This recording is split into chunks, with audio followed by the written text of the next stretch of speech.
నమస్తే, welcome to great Andhra. మనతో పాటు ఉన్నారు senior cine and political analyst GR Maharshi గారు. నమస్తే సార్. నమస్తే అమ్మా. సార్, లైలా ఫంక్షన్లో పొలిటికల్ టాక్స్కి సంబంధించి అది నిన్నటితో మళ్ళీ ఇంకొంచెం దాని గురించి మాట్లాడుకోవాల్సిన అవసరం పెరిగింది. ఏ విధంగానూ అనుకుంటే మనం మాట్లాడుకున్నాం దాని గురించి. ఈ రాజకీయ వ్యాఖ్యలు చిరంజీవి గారు చేసిన దాని గురించి. సరే, అది కాదు అసలు విషయము. ఇప్పుడు బాయ్కట్ లైలా అంటూ విపరీతంగా వైరల్ అయ్యేసరికి దానికి సంబంధించిన సినిమా వాళ్ళు మళ్ళీ హీరో విశ్వక్సేన్తో పాటుగానే నిర్మాత వీళ్ళు కూర్చొని సారీ చెప్పాల్సిన అవసరం వచ్చింది. ఇలాగా సినిమా ఫంక్షన్స్లో ఎవరెవరో గెస్ట్లు వస్తూ ఉంటారు. వాళ్ళు ఏం మాట్లాడాలనేది వీళ్ళ కంట్రోల్లో కూడా ఉండదు. జరిగిపోతుంటే కొన్ని వాళ్ళకే తెలియాలి, గెస్టులకే తెలియాలి ఆ విషయం. అయితే ఇది మనం మాట్లాడద్దు, ఇక్కడ ఇంతవరకే ఉండాలి అనేది.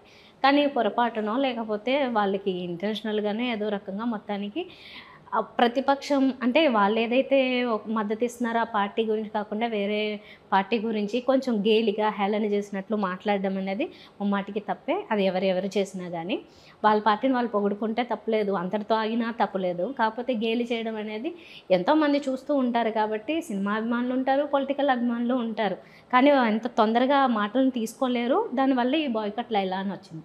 సో దాని గురించి వీళ్ళు చాలా బాధపడ్డారు, సినిమా టీం కూడా. వాళ్ళు సారీ చెప్పాల్సి వచ్చింది. ఎవరో మాట్లాడిన దానికి వీళ్ళు సారీ చెప్పాల్సిన పరిస్థితి.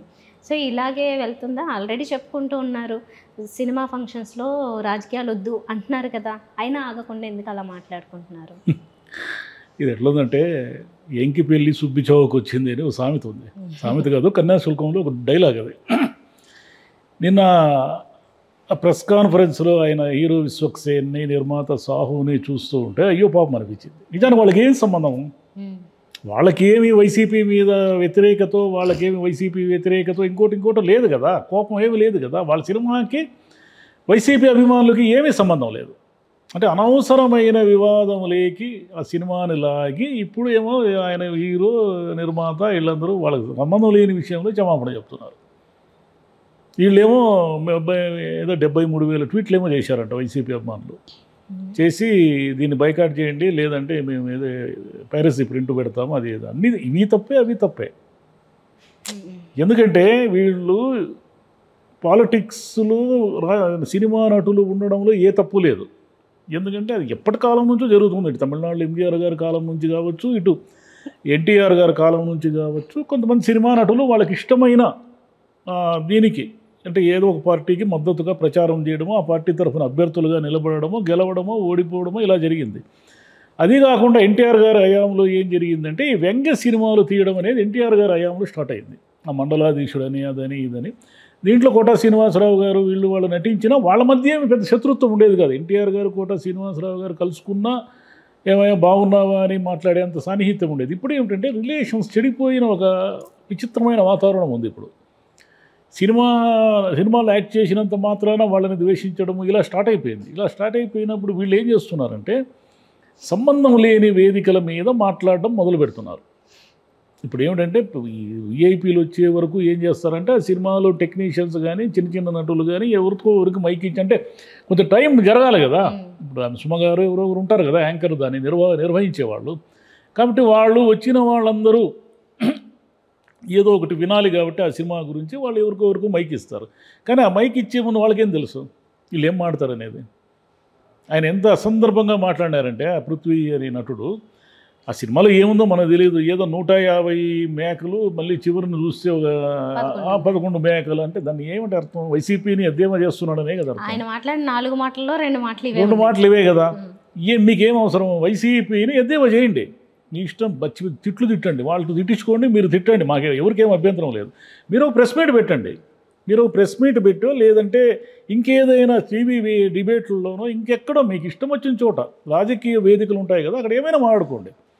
150 మేకలనండి, గొర్రెలనండి, 11 గొర్రెలనండి, మీ ఇష్టం ఏమైనా దాని మీద మీ అభిప్రాయాన్ని ప్రకటించడం మీద ఎవరికి అభ్యంతరం లేదు. అయితే మీరు అభిప్రాయాన్ని ఎక్కడ ప్రకటించారు? లైలా అనే సినిమా వేదికలో ప్రీ రిలీజ్ ఈవెంట్లో ప్రకటించారు. మీకు ఏం సంబంధం అది?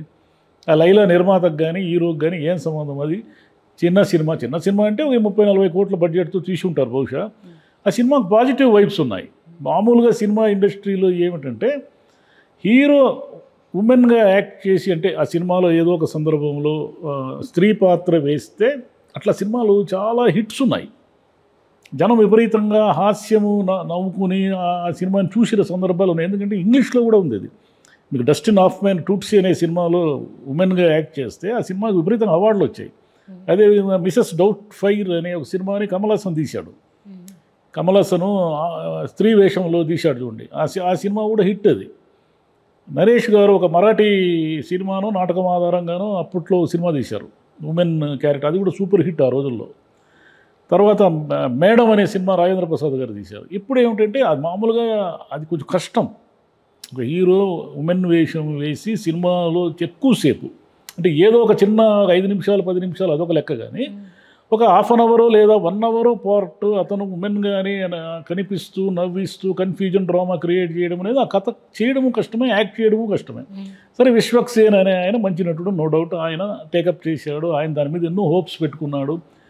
ఇవన్నీ కూడా ఏమీ సంబంధం లేనటువంటి ఒక పిచ్చి వివాదంలో ఇరుక్కొని, అంటే సరే వీళ్ళంతా ట్రోల్ చేసినంత మాత్రాన ఆ సినిమా హిట్ అవుతుందా ఫ్లాప్ అవుతుందా అనేది కాదు, కానీ ఎందుకు నెగిటివిటీ? సినిమా అనేది అందరూ చూడాలి కదా. వైసీపీ వాళ్ళందరూ కూడా దాని మీద మేము చూడము బాయ్కాట్ చేయడం అనేది కూడా సినిమాకు నష్టమే కదా. సినిమా ప్రేక్షకుడు అంటే ఏమిటి? అతను రాజకీయ అభిప్రాయాలు ఏమైనా ఉండొచ్చు, కానీ ఆ సినిమా మీద రిఫ్లెక్ట్ కాదు. అది పొలిటికల్ సినిమా కాదు. లైలా అనే సినిమా వైసీపీని ఉద్దేశించో వైసీపీని ఎద్దేవా చేస్తూనో తీసిన సినిమా కాదు కదా. కానప్పుడు ఆ సినిమాకి రాజకీయ రంగు పులమాల్సిన అవసరమే లేదు. కానీ అనవసరంగా ఆయన ఏదో మారడం వల్ల తెచ్చి దానికి పొలిటికల్ కలర్ ఇచ్చారు. వైసీపీ వాళ్ళు కూడా ఆలోచించాల్సింది ఏమిటంటే, లైలా అనే సినిమాకి కానీ విశ్వక్సేన్ అనే నటుడికి కానీ వైసీపీతో ఏమీ వైరుధ్యం లేదు. అతను ఎప్పుడూ కూడా ఆంధ్రప్రదేశ్ రాజకీయాలు లేకొచ్చి ఫలానా పార్టీకి ప్రచారం చేయడము ప్రచారం చేయకపోవడము ఎప్పుడు చేయలేదు. ఆయన అసలు ఈ వివాదాలకు దూరంగా ఉంటారు. ఏదైనా ప్రాబ్లం వస్తే హెల్ప్ చేసినట్లుగా ఉంది, కానీ ఏదైనా అంటే తుఫాను వస్తే ఆయన కూడా దాని సహాయ నిధికి ఇచ్చినట్టుగా మనకి ఎక్కడో చదివాము. కానీ బేసిక్గా ఆయన వివాదాస్పద నటుడు ఏం కాదు. వైసీపీ వాళ్ళు కూడా ఆలోచించాల్సింది ఏమిటంటే, పృథ్వీ అనే నటుడు ఏదో ఒక పనికిమాలిన మాటలు మాట్లాడితే ఆయన మాట్లాడినంత మాత్రాన మీ పరువు ఏం బజారున పడిపోయి మిమ్మల్ని మీరు ఓని ప్రిస్టేజియస్గా ఫీల్ అయ్యి, అంటే ఏది కనబడితే అది, అంటే లైలా అనే సినిమాను బైకాట్ చేస్తాం, పైరేటెడ్ ప్రింట్ వదులుతాం, అది వదులుతాం, ఇది వదులుతాం అనేది కూడా సబబు కాదు. ఏ రకంగా కరెక్ట్ అది? అంటే వీళ్ళు కూడా ఏమిటంటే ఈ సోషల్ మీడియా ట్వీట్లు అంటే ప్రతివాడికి ఇప్పుడు అభిప్రాయాన్ని ప్రకటించే హక్కు ఉంది, కాబట్టి ఎవడైనా ఏమైనా మాట్లాడతాడు. అట్లా కాకుండా లాజికల్గా ఆలోచించాల్సిన విషయం ఏంటంటే, పృథ్వీ అనే అతనితో వైరుధ్యం ఉంటే పృథ్వీతో చూసుకోండి, లైలా సినిమాతో సంబంధం లేదు. ఇట్లనే సినిమా వాళ్ళు కూడా చేయాల్సింది ఏమిటంటే, మీకు ఎమోషన్స్ ఉండొచ్చు, మీ ఎమోషన్స్కి వేదికలకి చూసుకోవాలి కదా. అది కామన్ సెన్స్ అక్కర్లేదా? ఏం మాడుతున్నాం అనేది. ఆయన ఎవరు, ఒక ఆయన అయ్యంగార్ అనే ఒక నటుడు పొట్టేలు అనే సినిమాని నాశనం చేసి పెట్టాడు. ఆయన పచ్చి బూతులన్నీ తిట్టాడు సినిమా సమీక్షకుల్ని. మీకేం సంబంధం? మీ సినిమా సమీక్షకుల మీద మీకు కోపం ఉంటే బయట తిట్టండి. ఒక ప్రెస్ మీట్ పెట్టి, అయ్యా సినిమా సమీక్షకులంతా బోగస్సు, అది ఇది, వాళ్ళంత ఘోరంగా, వాళ్ళకి అసలు సినిమాలు చూసేది రాదు, రాసేది రాదు, ఏమీ రాదు, వాళ్ళు చేసే ప్రతి పనిని నేను ఖండిస్తున్నాను అని తిట్టండి. అది మీ అభిప్రాయం అవుతుంది. పొట్టేలు సినిమాలు మాట్లాడి ఆ పొట్టేలు అనే సినిమాను అన్యాయం చేశారు. ఆయన పేరు ఏది, అయ్యంగార్ అనే ఒక నటుడు ఉన్నాడు కదా, మరి ఆయనకి ఏం సంబంధం? ఆయన ఎందుకు మాట్లాడేది? అది మీకు మీ వల్ల అవుతుందా సినిమాలు తీసేది అంటే? అదేమవుతుంది? మీరు హోటల్ పోయి బిర్యానీ తింటారు, మీ వల్ల అవుతుందా వండేది? బిర్యానీ రుచిగా లేకపోతే వాడిని తిడతారు కదా, సర్వర్నో ఎవరినో వాడిని పిలిచి, ఏమైనా ఇంత చెత్తగా చేసావు, మా దగ్గర 500 1000 రూపాయలు బిల్లు తీసుకున్నావు అంటారా లేదా ఎవరైనా? నువ్వు నా దగ్గర 300 రూపాయలు నా దగ్గర డబ్బులు తీసుకున్నావు, నేను ఎందుకు అనను? నువ్వు ఏదో చెప్తావు కదా, ప్రీ రిలీజ్ ఈవెంట్లోను ప్రచారంలోను అది ఇది, నేనేదో అద్భుతాన్ని తీసేశాను అనే కదా ప్రతి వాళ్ళు చెప్తారు సినిమాల్లో. మీరు అద్భుతాన్ని తీసేశారని మేము మా దగ్గర ఉన్న 300 400 మా కష్టార్జితాన్ని ఖర్చు పెట్టి సినిమా చూస్తాము, బాగాలేకపోతే తిడతాము. సమీక్షకులు చేయాల్సిన పని అది, వాళ్ళ పని కదా అది. రివ్యూవర్స్ అనేవాళ్ళు ఆ సినిమా మంచి చెడ్డల గురించి సమీక్షకులు బాగలేదన్నంత మాత్రాన సినిమాలు ఫ్లాప్ అవుతాయా? సమీక్షకులు అద్భుతం అన్నంత మాత్రాన సినిమాలు బ్లాక్ బస్టర్ అవుతాయా? జనం నిర్ణయించుకుంటారు. మౌత్ టాక్ అనేది చెప్తూ ఉంటుంది ఎప్పుడు కూడా. కాబట్టి ఆయన నోటికి వచ్చింది మాట్లాడినాడు. ఇంకా ఎంతమంది ఉన్నారు? కీరవాణి గారు కూడా ఏదో వైసీపీ మీద కోపంతో ఒకసారి మాట్లాడినారు. పెద్ద ఆయన కదా, ఆయన కూడా అట్లా మాట్లాడితే ఎట్లా? వేదిక ఎక్కడనే చూసుకోవాలి. రాజకీయ అభిప్రాయాలని సినిమా ఫంక్షన్లో ఎందుకు మిక్స్ చేస్తారు? మీరేమైనా బయట చెప్పుకోండి. ఇట్లా చాలామంది ఉన్నారు మనవాళ్ళు ఏమి తక్కువ ఏమి లేరు. కాబట్టి వీళ్ళు ఏం చేయాలంటే, ముందే అయ్యా మీరు రాజకీయాలు మాట్లాడొద్దండి, రాజకీయాలు మాట్లాడేద్దంటే మీరు వెళ్ళిపోండి స్వామి, నమస్కారం మీకని చెప్పేయాలి నిర్వాహకులు. మీరు ఏం మాట్లాడినా సినిమాకు సంబంధించి మంచి విషయాలు ఏమైనా రెండు ఉంటే మాట్లాడండి, మీ రాజకీయ అభిప్రాయాలు ఏమైనా ఉంటే బయట వేదిక దిగి మాట్లాడుకోండి అని చెప్పాలి. అంతేగాని వీళ్ళు ఇష్టం వచ్చింది మాట్లాడి, అది అఫ్కోర్స్ లైలాకు వచ్చిన ఇబ్బంది ఏమీ లేదనుకోండి, అది కాంట్రవర్షియల్ కావడం వల్ల దానికి ఇంకా మంచి పబ్లిసిటీ కూడా వచ్చింది. ఆ లైలా సినిమా అనేది ఒకటి ఏందో దీని సంగతి ఏదో చూద్దాం అని కూడా అనుకుంటా. అంటే వర్గాలుగా విడిపోయి చూడాలి చూడకూడదు అనుకున్నంత మాత్రాన సినిమాలు హిట్లు ఫ్లాపులు అనేవి జరగవు. కాకపోతే సినిమా మీద ప్రభావం పడుతుంది, అనవసరంగా ప్రభావం పడుతుంది.